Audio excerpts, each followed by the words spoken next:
7월 미실업률이 3.5%로 내려가고 52만 8천 개나 일자리를 늘리는 최상의 고용 성적을 거뒀습니다.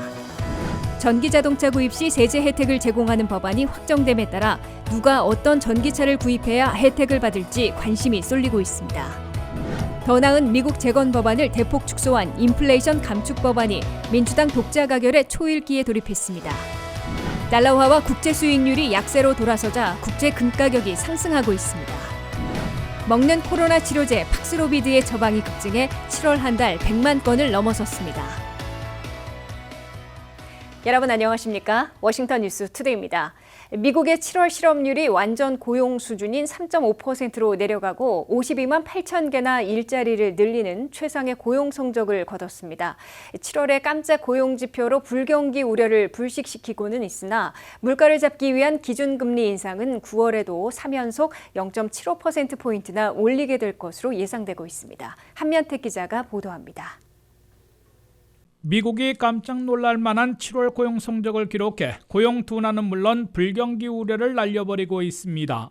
미국의 7월 실업률은 3.5%로 전달보다 0.1포인트 내려가며 팬데믹 직전인 2020년 2월에 완전 고용 수준으로 되돌아갔습니다. 특히 미국 경제는 7월 한 달 동안 무려 52만 8천 개 일자리를 늘린 것으로 연방노동부가 발표했습니다. 이는 수정된 6월에 39만 8천 개 증가보다 훨씬 더 많이 늘어난 것이고 경제 분석가들의 예상치보다는 2배 이상 급증한 겁니다. 또한 미국의 고용 증가는 5월에는 38만 6천 개, 6월에는 39만 8천 개로 올라가 두 달 앞에 2만 8천 개가 더 늘어난 것으로 상향 수정됐습니다. 7월의 고용을 업종별로 보면 생산 분야에서는 건축업에서 3만 2천 명, 제조업에서 3만 명, 광업에서 7천 명을 늘려 모두 호조를 보였습니다. 서비스 분야에서는 레저 호텔 식당 업종에서 가장 많은 9만 6천 명을 늘렸습니다. 프로페셔널 비즈니스에서도 8만 9천 명을 증원했습니다. 헬스케어 7만 명, 교육 2만 4,500명, 소매업 2만 1,600명, 수성조장 2만 1,000명, 정보와 재정활동 각 1만 3천 명, 도매업 1만 명씩 늘렸습니다. 정부에서는 연방과 주정부가 각 1만 명씩, 로컬 정부가 3만 7천 명을 늘려 이를 앞에 5만 7천 명이나 증원했습니다. 미 근로자들의 시간당 임금 시급도 15센트 오른 32달러 27센트로 1년 전에 비하면 5.2% 상승한 것으로 연방노동부는 집계했습니다. 깜짝 놀랄 정도의 뜨거운 7월의 고용 성적으로 고물가, 고유가, 고금리의 3중고로 고용이 둔화되고 불경기에 이미 진입했다는 불경기 우려, 불경기 공포를 즉각 불식시키고 있습니다. 반대로 미국 경제가 물가 잡기를 위한 연속 금리 인상으로 의도된 수요 냉각과 저성장을 피하지 못하더라도 예전의 불경기와는 판이하게 다른 경기 추락과 실업률 상승 없는 소프트 랜딩이 가능할지 모른다는 희망의 신호로 바뀌고 있습니다. 하지만 물가 잡기를 위한 연준의 공격적인 기준금리 인상에는 오히려 가속도를 내게 할 것으로 예상되고 있습니다. 연준은 당초 9월 회의에서는 0.5포인트 금리를 인상할 것으로 시사해왔으나 고용시장 예상외로 강력하기 때문에 3번 연속으로 0.75포인트 대폭 올릴 가능성이 생기고 있는 것으로 경제 분석가들이 거론하고 있습니다. WKTV 뉴스 한면택입니다. 바이든 민주당이 전기자동차 구입 시에 세제 혜택을 제공하는 법안을 마침내 확정함에 따라 누가 어떤 전기차를 구입해야 얼마나 혜택을 받을지에 관심이 쏠리고 있습니다. 부유층의 고가 전기차 구입 시 한국 등 외국에서 조립해 미국에 가져오는 수입차의 경우에는 세제 혜택을 받지 못하게 됩니다. 미국에서도 전기자동차 시대가 빠르게 앞당겨질 것으로 보입니다.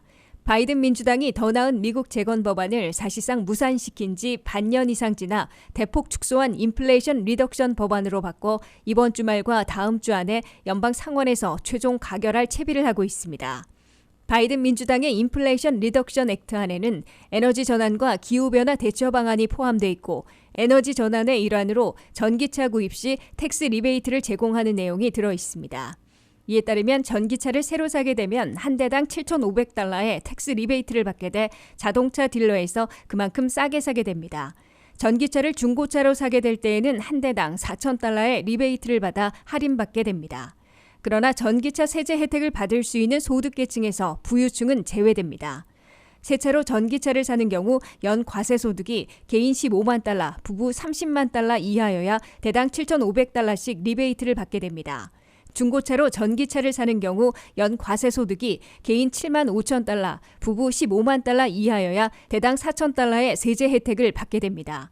이와 함께 고가의 전기차들을 사면 주로 부유층이 구매한다고 분류해 세제 혜택을 받지 못하게 됩니다. 전기차 가운데 세단 승용차는 5만 5천 달러를 넘을 경우 세제 혜택을 못 받습니다. 또 전기차 가운데 SUV, 픽업, 밴 등은 8만 달러 이상이면 세제 혜택을 받지 못합니다. 전기차에 대한 7,500달러의 세제 혜택을 현재도 시행하고 있으나 회사당 20만 대까지만 리베이트를 주도록 제안해 왔는데 새 법이 시행되면 20만 대 한도는 없어지게 돼 무한 경쟁에 돌입할 것으로 예상되고 있습니다. 이와 함께 미국의 전기차 세제 혜택을 적용받으려면 미국과 캐나다, 멕시코 등 북미 지역에서 생산된 차량이어야 합니다. 한국의 현대와 기아차, 일본의 토요타 혼다, 독일의 복스바겐 등은 모두 미국 내 생산 공장에서 조립 생산하는 전기차들만 텍스 리베이트를 적용받아 할인 판매를 할 수 있게 됩니다. 전기차의 핵심인 배터리도 미국 원자재를 사용했거나 한미 자유무역협정과 같은 미국과의 무역협정 체결국에서 제조한 것만 미국의 세제 혜택에 적용받게 됩니다. 바이든 민주당이 독자 가결하려는 인플레이션 리덕션 액트에 따른 전기차 세제 혜택은 2032년까지 제공하도록 예산을 책정하고 있습니다. 조 바이든 대통령은 2030년에는 미국에서 판매되는 새 차들의 절반을 전기차가 되도록 만든다는 목표를 내걸고 있습니다. 미국 내에서 판매되는 전기차 비중은 1년 전 2.7%에서 2배 이상 급증했으나 2분기 말 현재 아직은 5.6%에 그치고 있습니다. 전기차에선 역시 테슬라가 신차 판매에서 2021년 말 기준으로 70%나 차지해 독주하고 있으며 현대차는 1.45%, 기아차는 1.29%, 합해 2.74%로 포드차의 2.3%와 경쟁하고 있습니다. 10년간 7,500억 달러의 세입을 늘려 4,300억 달러를 헬스케어와 에너지 전환에 투입하고 3,000억 달러는 적자 감축에 쓰겠다는 인플레이션 감축 법안이 민주당 독자 가결에 초읽기에 돌입했습니다. 민주당 상원의원 50명 전원이 합의함에 따라 반년 이상 지연되어 온 바이든 민주당의 대규모 패키지 법안이 이번 주말과 다음 주 초에 연방 상하원에서 최종 가결될 것으로 예고되고 있습니다. 한면택 기자의 보도입니다. 바이든 민주당이 2조 달러짜리 더 나온 미국 재건 법안을 대폭 축소해 인플레이션 감축 법안으로 바꿔 이번 주말과 내주 초에 독자 가결할 카운트다운에 들어갔습니다. 민주당 상원에서 열세를 쥐고 있던 조 맨신 상원의원에 이어 크리스텐 시네마 상원의원이 동의함에 따라 50명 전원이 합의해 인플레이션 리덕션 액트를 이번 주말인 6일과 7일, 8일 사이에 연방상원에서 가결하고 휴회 중인 연방하원이 일시 개회해 최종 승인키로 했습니다. 마침내 바이든 민주당이 최종 가결하게 된 인플레이션 리덕션 액트는 10년간 대기업과 부유층에 대한 세금 인상과 탄루 추적, 처방약값 낮추기 등으로 7,500억 달러 이상의 세입을 거둬들여 4,330억 달러는 헬스케어와 에너지 전환에 투자하고 3천억 달러는 적자 감축에 쓰려 하고 있습니다.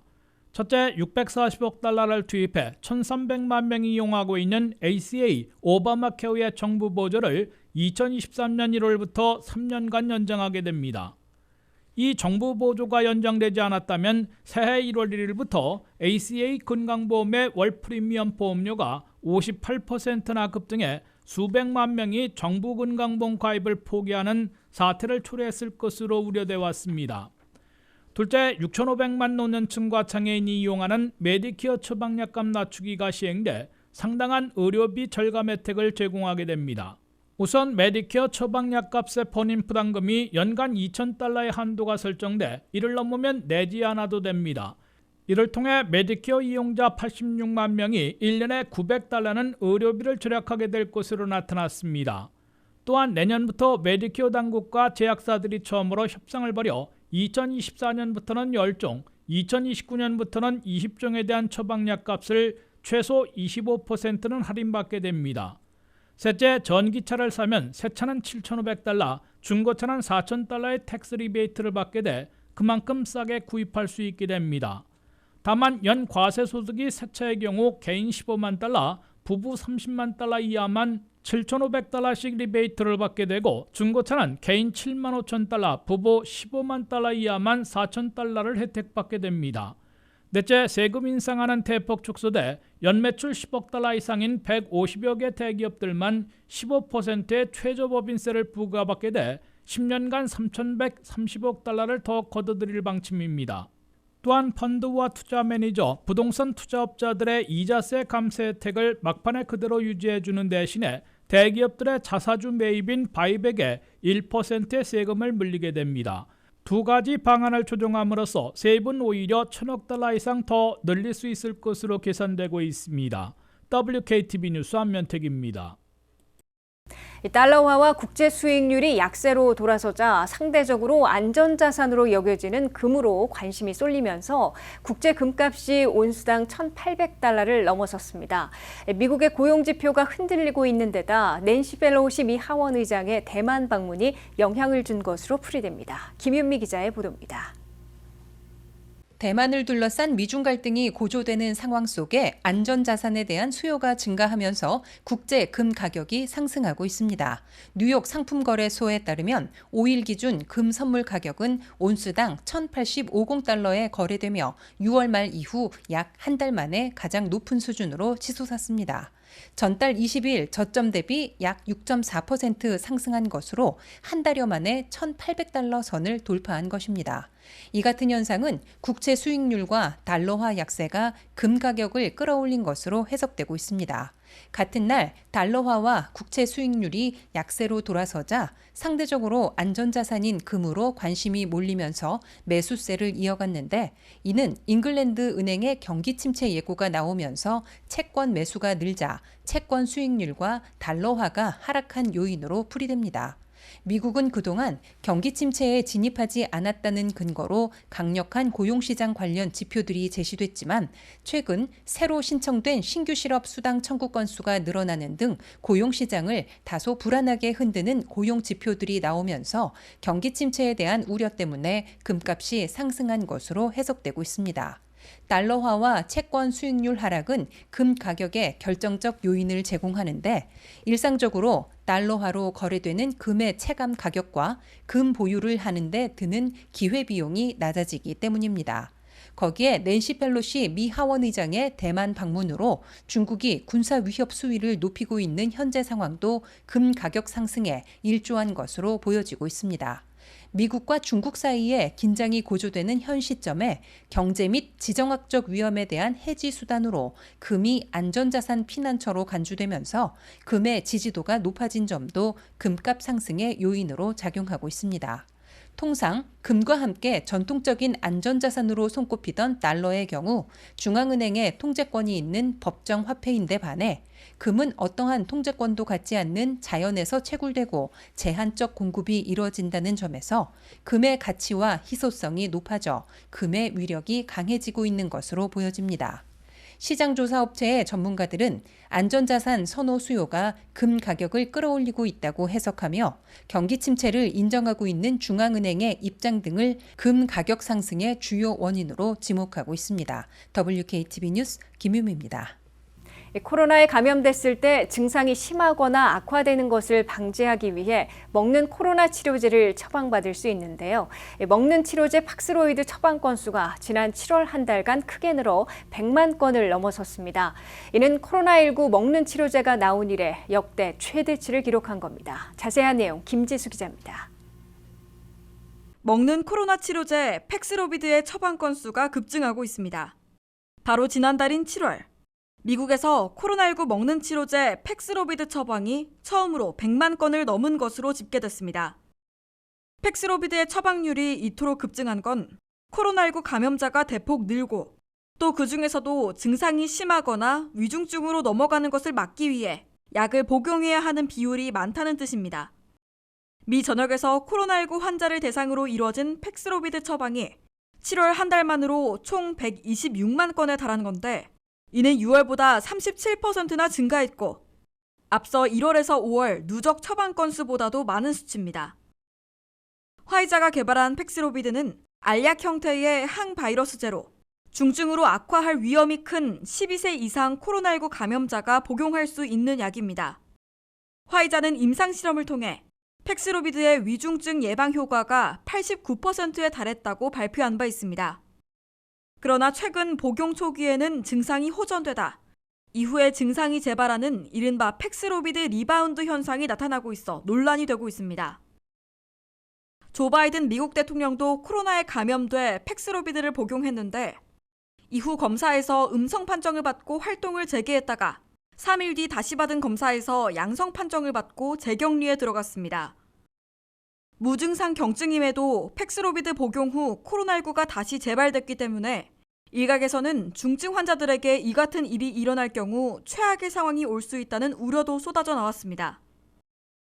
이처럼 팩스로비드를 복용한 후 다시 양성을 보이는 사례가 많아 팩스로비드 리바운드 현상이라 불렸던 건데 연구 결과 항바이러스제 복용 여부와 관계없이 바이러스 리바운드가 발생하는 것으로 나타났다고 한 연구단체는 밝히기도 했습니다.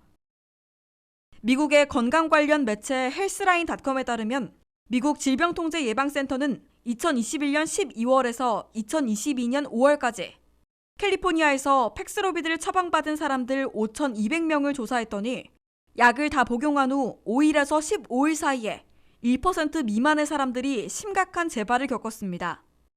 또 이들의 절반은 65세 이상이었고 4분의 3이 기저질환이 있었습니다. 현재 팩스로비드 처방은 꾸준히 늘어나고 있는데 처방 건수가 대폭 늘어난 건 처방 자격을 가진 의료인의 범위가 확대된 이후부터입니다. 미 식품의약국은 7월 초 기존에 처방 권한이 있던 의사와 간호사, 보조의사에서 약사까지로 권한을 늘렸습니다. 권한을 늘린 후 병원과 약국이 적은 의료 취약지에서 약을 신속하게 처방받을 수 있게 돼 의료 취약지와 비취약지 사이의 처방률 격차가 3분의 2로 줄었다고 미 보건복지부 대변인은 설명했습니다. 바이든 정부는 미국 내 의료 취약지에 있는 약국 등 의료 서비스 제공기관 9,000곳에 화이자의 팩스로비드를 공급하는 방안도 새로 추진하고 있습니다. WKTV 뉴스 김지수입니다.